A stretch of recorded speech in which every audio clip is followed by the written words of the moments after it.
no one on our podcast needs an introduction to you, but just quickly, just delighted to say we've got Ray Crawford with me this evening. As you all know, Ipswich Town's record goal scorer, inaugural member of the Hall of Fame. I mean, I could keep going on, Ray, but lovely. Really appreciate you coming on. And as you said right at the start, this is quite a big weekend for you because you're very much, Pompey Town, Ipswich Town affiliation goes quite a way back with you, yeah? Yeah, well, they gave me my first start, didn't they? And that used to be the Div 1 or the Premiership as it is now. I mean, I played in that for one season, and before I came to Ipswich Town, I played with 6 or 7 international players.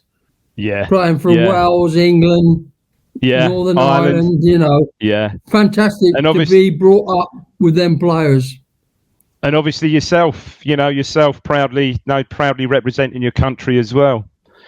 So, I mean, I know you're not coming up to the game. I know you can't come up, you can't come up to the game tomorrow. But how do you see it tomorrow? So it's second against third, virtually identical records, identical goals scored, identical goals against. Obviously, Pompey, Portsmouth have got that game in hand. Which obviously, if they win and heaven forbid avoid defeat tomorrow, will put them above us. How do you see it?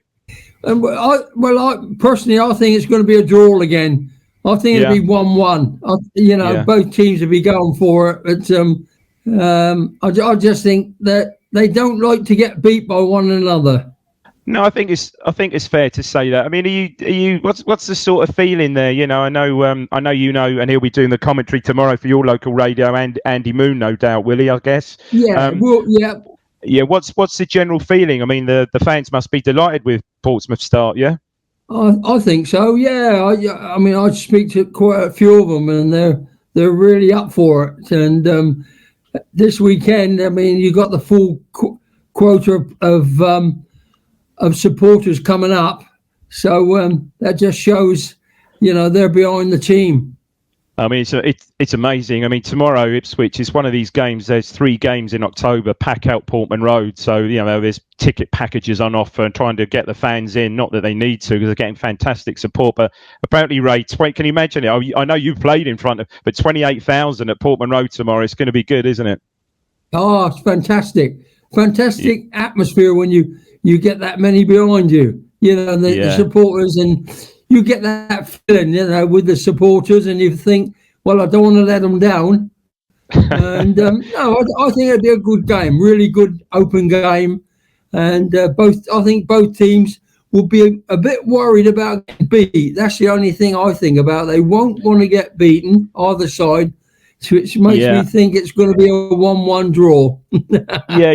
You see those games, don't you? Where no side wants to give any ground, no side wants to obviously no side wants to lose. So sometimes those games can be a bit cagey, can't they? I mean, obviously, Town coming off the back of their first defeat last week, which again, and like the week before at Sheffield Wednesday, it's one that they should have won. They had 5 or 6 good chances. Yeah, they didn't take them. Yeah, Ray, I think I tell you what, Ray.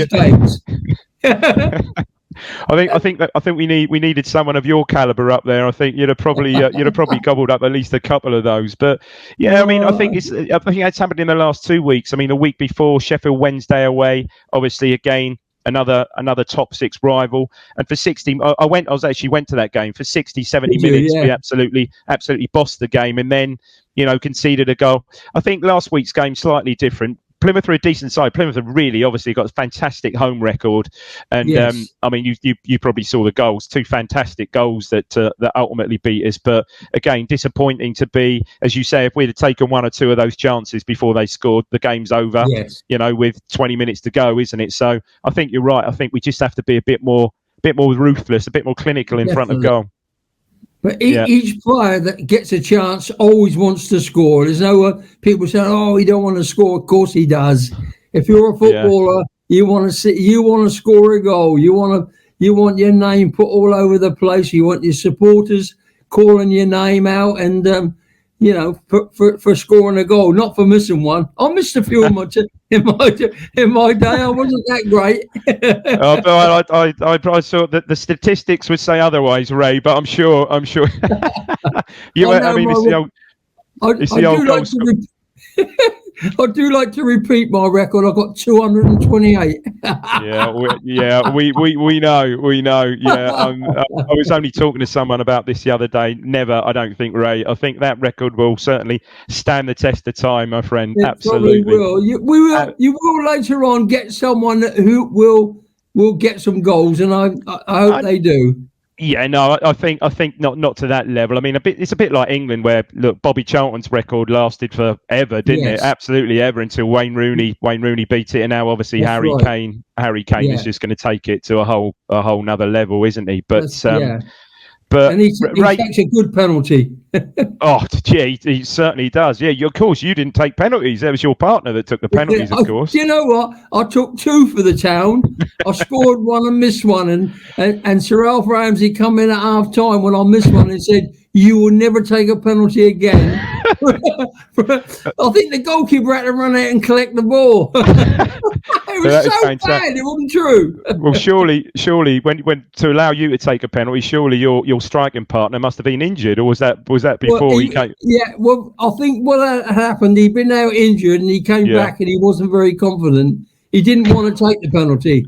Fantastic. So I got him off the hook because he didn't want to take it. Absolutely brilliant. Now, I know, just quickly, just a plug. I know I think you're going to be on Mark Murphy's Life's a Pitch tomorrow with Mark Murphy. Yeah, I will be. So no doubt we look forward to hearing you then. You'll be listening to the game on local radio tomorrow with Andy. Andy's commentary. Yeah, I should be switched in there about 20 to 3 when he comes on, and listen to all the chit chat that's going on, and I should make a few phone calls in between to friends up there that will probably be in the ground anyway. So absolutely, that'd be good. That'd be really good. I'm looking forward to it. Absolutely fantastic. Because I guess you're still in touch with some of the guys down at the Town. Obviously, Pat Godbold. Presumably, you're still in touch with Pat every few weeks. Yeah, brilliant. Yeah, Pat, Ted's wife, Ted Phillips' wife, and Ray, thanks ever so much for tonight. A real pleasure to speak to you. Lovely to get your insight, and lovely to speak to you again. Just quickly, give us a score prediction for tomorrow. 1-1. 1-1. Tight game. Ray, it's been an absolute pleasure as usual. Keep well, my friend, and let's hope Town. 1-1. Let's hope Town can just sneak in.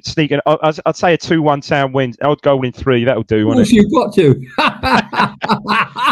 all the best, Ray. Thanks very much, my friend. All the best, mate.